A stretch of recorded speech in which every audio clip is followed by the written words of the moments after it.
This channel does not promote any violent, harmful, or illegal activities. All content provided by this channel is meant for an educational purpose only. এই মুহূর্তে অত্যন্ত গুরুত্বপূর্ণ খবর, পাশাপাশি এই মুহূর্তে অত্যন্ত গুরুত্বপূর্ণ বৈঠক ছিল, জাতীয় কর্মসমিতির বৈঠক তৃণমূলের। এই মুহূর্তে সাংবাদিকদের মুখোমুখি হয়েছেন চন্দ্রিমা ভট্টাচার্য, শুনবো সরাসরি। এবং আমাদের সর্বভারতীয় তৃণমূল কংগ্রেসের চেয়ারপারসন মাননীয়া মমতা বন্দ্যোপাধ্যায়, তার উপস্থিতিতেই এই বৈঠক হয়েছে। প্রথমেই বৈঠক থেকে তিনি এই যে উপনির্বাচন হলো এবং এই উপনির্বাচনে মানুষের যে রায়, তার জন্য সাধারণ মানুষকে এই বৈঠক থেকে তিনি ধন্যবাদ জানিয়েছেন, কৃতজ্ঞতা প্রকাশ করেছেন এবং বলেছেন যে তৃণমূল কংগ্রেস সবসময় মানুষের পাশে থেকেছে এবং থাকবে। মানুষের প্রতি সম্পূর্ণ আস্থা তৃণমূল কংগ্রেসের, মানুষই সব। এছাড়া আমাদের ইতিমধ্যে অনেকে ছেড়ে চলে গেছেন, অর্থাৎ এই জগৎ ছেড়ে চলে গেছেন। যারা চলে গেছেন তাদের প্রতি পরম শ্রদ্ধা জ্ঞাপন করেছেন আমাদের মাননীয় চেয়ারপারসন এবং তার সঙ্গে সম্পূর্ণভাবে শ্রদ্ধা প্রকাশ করেছেন কর্মসমিতির বাকি সদস্যরা যারা আজকে উপস্থিত ছিলেন। এরপর আমাদের নতুন সংযোজন হয়েছে কর্মসমিতিতে। সংযোজনে রয়েছেন বিমান বন্দ্যোপাধ্যায়, ডক্টর মানস ভূঁইয়া, মালা রায়, কল্যাণ বন্দ্যোপাধ্যায় এবং জাভেদ খান। এই পাঁচজন নতুন সংযোজন হয়েছেন। হ্যাঁ, নিশ্চয়ই। এটা হলো বিমান বন্দ্যোপাধ্যায়, ডক্টর মানস ভূঁইয়া, মালা রায়, কল্যাণ বন্দ্যোপাধ্যায় এবং জাভেদ খান। আমাদের তিনটি ডিসিপ্লিনারি কমিটি হয়েছে, যার প্রথমটির কথা আপনাদের বলি আগে। সেটা হলো পার্লামেন্টের তিনটি হয়েছে, একটি হচ্ছে সংসদের, একটি হচ্ছে বিধানসভার এবং আরেকটি হচ্ছে দলের। প্রথমে পার্লামেন্টের যে কমিটি হয়েছে, ডিসিপ্লিনারি কমিটি, তাতে রয়েছেন সুদীপ বন্দ্যোপাধ্যায়, ডেরেক ওব্রায়েন, কাকলি ঘোষ-দস্তিদার, কল্যাণ বন্দ্যোপাধ্যায় এবং নাদিমুল হক। এই পাঁচজন রয়েছেন এবং খুব গুরুত্বপূর্ণভাবে বলা হয়েছে তিনটির ক্ষেত্রেই যে তিনটি এই যে আমাদের এই কমিটিগুলো তৈরি হয়েছে, তিনটির ক্ষেত্রেই খুব জোরদারভাবে বলা হয়েছে যে কোনো শো কজ নোটিশ যদি কোনো পার্টি বিরোধী কাজের জন্য দেওয়া হয় কোনো সদস্য অথবা সদস্যকে, তাহলে তার উত্তর তাকে দিতে হবে এবং পরপর তিনটি যদি এরকম শো কজ নোটিশ যায় তাহলে সেই সদস্য অথবা সদস্যা সাসপেন্ডেড হবে। অর্থাৎ এটা আমি পার্লামেন্ট বললাম, কিন্তু এই নিয়ম সকলের ক্ষেত্রেই আছে। এরপর আমি বলছি পার্টি অর্থাৎ দলীয় স্তরে যারা এই ডিসিপ্লিনারি কমিটিতে আছেন তারা হলেন সুব্রত বক্সী, অরূপ বিশ্বাস, ফিরাদ হাকিম, সুজিত বোস, চন্দ্রিমা ভট্টাচার্য। এই পাঁচজন এই পার্টির ডিসিপ্লিনারি যে কমিটি তাতে রয়েছেন। এবং যেটা অ্যাসেম্বলির কমিটি অর্থাৎ বিধানসভার ডিসিপ্লিনারি কমিটি, তাতে রয়েছেন শোভনদেব চট্টোপাধ্যায়, নির্মল ঘোষ, দেবাশিস কুমার, অরূপ বিশ্বাস, ফিরাদ হাকিম, চন্দ্রিমা ভট্টাচার্য। এবং আগেই যেমন বলেছি তিনটি এই ডিসিপ্লিনারি কমিটির ক্ষেত্রেই কিন্তু এগুলো প্রযোজ্য। অর্থাৎ শো কজ নোটিশ যদি যায় কোনো সদস্য অথবা সদস্যার কাছে, তাহলে তিনটি শো কজ নোটিশে যদি উপযুক্ত জবাব না পাওয়া যায় তাহলে তাদের সাসপেন্ড করবে পার্টি। এটা খুব গুরুত্বের সঙ্গে পার্টি বিবেচনা করে এই ডিসিশন অর্থাৎ আজকে কর্মসমিতির এই বৈঠক থেকে এই সিদ্ধান্ত নেওয়া হয়েছে।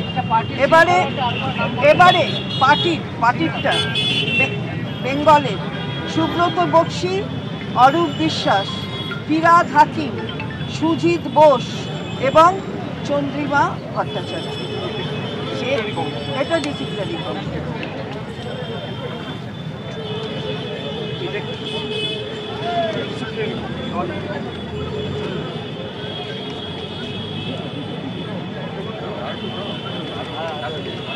এবারে আমাদের স্পোক্স পার্সন যারা হবেন তার কোঅর্ডিনেট করবেন অরূপ বিশ্বাস। স্পোক্স পার্সন আমি বলে দিচ্ছি, এটা কিন্তু স্পোক্স পার্সন এবং চ্যানেলে যাওয়ার জন্য যে লিস্ট হবে সেগুলো পরবর্তীতে আপনাদের কাছে জানিয়ে দেওয়া হবে। দিল্লির ক্ষেত্রে পার্টির সম্পর্কে বলবেন অভিষেক বন্দ্যোপাধ্যায়, ডেরেক ওব্রায়েন, কাকলি ঘোষ-দস্তিদার, কীর্তি আজাদ, সুস্মিতা দেব, সাগরিকা ঘোষ। এটা দিল্লির যেটা বলা হলো সেটা পার্টির সম্পর্কে যেটা বলবেন। যেমন আমরা আগে একটা বাংলার ক্ষেত্রেও বললাম, ঠিক তেমনি দিল্লির ক্ষেত্রেও পার্টির হয়ে যারা বলবেন তাদের নাম বললাম। অভিষেক বন্দ্যোপাধ্যায়, ডেরেক ওব্রায়েন, কাকলি ঘোষ-দস্তিদার, কীর্তি আজাদ, সুস্মিতা দেব, সাগরিকা ঘোষ। এবার এখানে স্পোক্স পার্সন যেটা আমরা বলছিলাম স্পেসিফিক করে দেওয়া হয়েছে যে কারা কী সম্পর্কে বলবেন স্পোক্স পার্সন হিসাবে। যেমন যদি অর্থনৈতিক কিছু হয় অর্থাৎ ফিনান্স সম্পর্কে সেটা বলবেন ডক্টর অমিত মিত্র, চন্দ্রিমা ভট্টাচার্য। যদি শিল্পের অর্থাৎ ইন্ডাস্ট্রির ক্ষেত্রে হয় তাহলে বলবেন ডক্টর শশী পাজা, পার্থ ভৌমিক।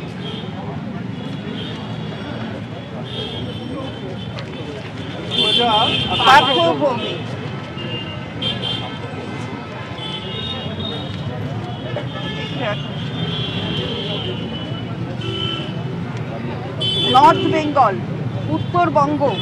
উত্তরবঙ্গের জন্য বলবেন গৌতম দেব, উদয়ন গুহ, প্রকাশ চিক বারিক। ঝাড়গ্রামের ক্ষেত্রে বলবেন বীরবাহা হাসদা। গৌতম দেব, উদয়ন গুহ, প্রকাশ চিক বারিক। ঝাড়গ্রামের ক্ষেত্রে বলবেন বীরবাহা হাসদা। চা বাগানের ক্ষেত্রে বলবেন মলয় ঘটক। এবং বাংলার অ্যাসেম্বলির ক্ষেত্রেও এই বেশি যে কথাগুলো প্রসঙ্গগুলো উঠবে তাই নিয়ে বলবেন শোভনদেব চট্টোপাধ্যায়, চন্দ্রিমা ভট্টাচার্য, ডক্টর মানস ভূঁইয়া, মলয় ঘটক, ডক্টর শশী পাজা, কুণাল ঘোষ, সুমন কাঞ্জিলাল। এরা বলবেন অ্যাসেম্বলি সংক্রান্ত বিষয়ে যদি কোনো প্রশ্ন ওঠে বাংলার সেগুলো এরা বলবেন। আমি আবারও শোভনদেব চট্টোপাধ্যায়, চন্দ্রিমা ভট্টাচার্য, ডক্টর মানস ভূঁইয়া, মলয় ঘটক, ডক্টর শশী পাজা, কুণাল ঘোষ, সুমন কাঞ্জিলাল। আমি আবারও বলছি যে সার্বিকভাবে যে টিভি চ্যানেলে যাওয়া লিস্টগুলো স্পোক্স পার্সন কারা সেইভাবে স্পোক্স পার্সন নয় এই প্যানেল, সেগুলো আপনাদের কাছে পরে লিস্ট পাবলিশ করে আপনাদের যথাযথ সময় জানিয়ে দেওয়া হবে। এটাই বৈঠকে সিদ্ধান্ত হয়েছে। এবার আমাদের খুব গুরুত্বপূর্ণ কিছু কর্মসূচি আমাদের মাননীয় চেয়ারপারসন দিয়েছেন। এটা হচ্ছে জেলায় জেলায় তৃণমূল কংগ্রেসের ইতিহাস, সেই ইতিহাস নিয়ে কিন্তু আমাদের কর্মীদের আরও অবহিত করতে হবে। তারা সেই ইতিহাস জানবেন এবং মানুষের কাছে পৌঁছবেন। তৃণমূল কংগ্রেসের ইতিহাস এটা এমনি হঠাৎ 98 সালে তৈরি হয়েছে তা নয়। তৃণমূল কংগ্রেস নেত্রীর সারা জীবন দিয়ে তিনি যে ইতিহাসটা তৈরি করেছেন সেই ইতিহাসের প্রতিফলন হয়েছে 98 সালে নতুন একটা দল গঠন করে। এবং তারপর এই ইতিহাসটা জানতে হবে। অনেকে নবীন প্রজন্মের যারা রয়েছেন তারা হয়তো সেই ইতিহাসটা অনেক সময় তাদের গোচরে থাকে না। তো সেইগুলো যাতে আরও বেশি তাদের কাছে পৌঁছে দেওয়া যায়, তাদের মাধ্যমে এবং অন্যদের সকলে যারা অভিজ্ঞ তাদেরও মাধ্যমে মানুষের কাছে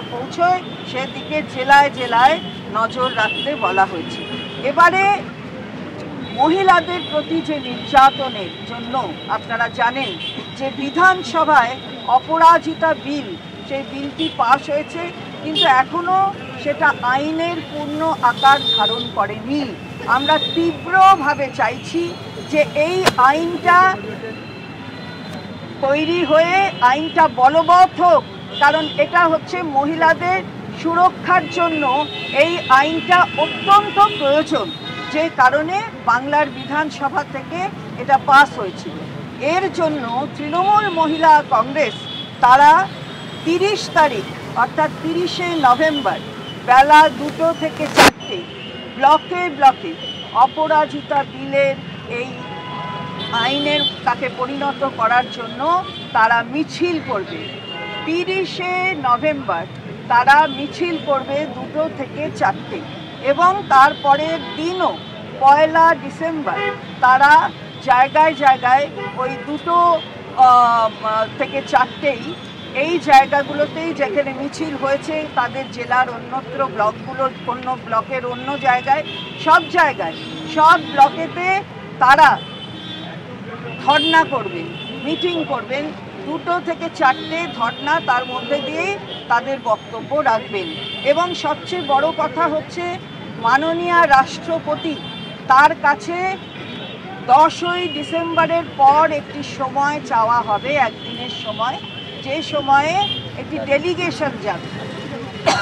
একটা 15 জনের মহিলা ডেলিগেশন যাবে মাননীয় রাষ্ট্রপতির কাছে, যার মধ্যে 5 জন মহিলা MLA মিনিস্টার থাকবেন এবং 10 জন মহিলা MP থাকবে। এই 15 জনের ডেলিগেশন মাননীয় রাষ্ট্রপতির কাছে যাবে, তার জন্য 10ই ডিসেম্বরের পরে একটা সময় চাওয়া হবে। এটা যেমন প্রথম পর্যায়ের একটি কর্মসূচি, সে কথা বলেছে মাননীয় নেত্রী আমাদের, এবং এই বৈঠকে সিদ্ধান্ত হয়েছে। এরপর আরেকটি কর্মসূচি নেওয়া হবে, যার তারিখ পরবর্তীতে আমরা আপনাকে জানিয়ে দেব। সেটা মানুষের সাথে মানুষের পাশে, জেলায় জেলায় আমাদের এই কর্মসূচি হবে। মানুষের সাথে মানুষের পাশে আমরা পরবর্তীতে জানিয়ে দেব। সংসদ চলছে, আপনারা জানেন আজ থেকে শুরু হয়েছে, আবার বন্ধও হয়ে গেছে, আবার নাকি খুলবে, কোনোটা কাল কোনোটা পরশু, তারা জানেন কোনটা কবে খুলবে। কিন্তু পার্লামেন্টে আমরা কিন্তু আমাদের সংসদরা অত্যন্ত গুরুত্বপূর্ণ ইস্যু নিয়ে তারা কথা বলবেন। সেটা হলো প্রাইস রাইজ, অর্থাৎ মূল্যবৃদ্ধি, বেরোজগার, আনএমপ্লয়মেন্ট, ফার্টিলাইজার, সার কি হলো, সার নিয়ে প্রশ্ন তুলবেন, এবং আবাস যোজনার টাকা বন্ধ, 100 দিনের কাজের টাকা বন্ধ, এই টাকা বন্ধ, অথচ জিএসটি নিয়ে নেওয়া হচ্ছে। জিএসটি থেকে আমাদের যে প্রাপ্য টাকা, যেগুলো বাজেটারি অ্যালোকেশন রয়েছে, সেগুলো আমাদের কাছে পৌঁছচ্ছে না। সুতরাং পার্লামেন্টে এই সম্পর্কে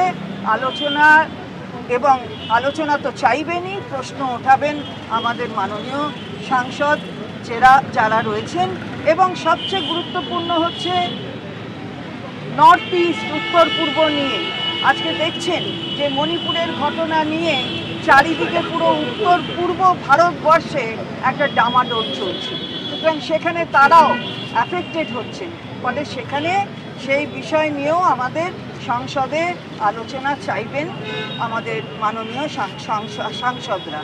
এবং একেবারে কোয়েশ্চেন যে আওয়ারগুলো একদম রাউন্ড দ্য আওয়ার সেগুলো থাকে, সেই দিকে আমাদের সাংসদরা নজর রাখবেন। অর্থাৎ সবসময় দেখা যায় হঠাৎ হইচইয়ের মধ্যে হয়তো বন্ধ হয়ে গেল, আমাদের সাংসদরা বলবেন যে কোয়েশ্চেন আওয়ারটা সম্পূর্ণ তো চলুক, তাহলে আমাদের যে প্রশ্ন সেটা সংসদে রাখার যে জায়গাটা তৈরি করার প্রয়োজন, সেটা আমাদের সাংসদরা করবেন।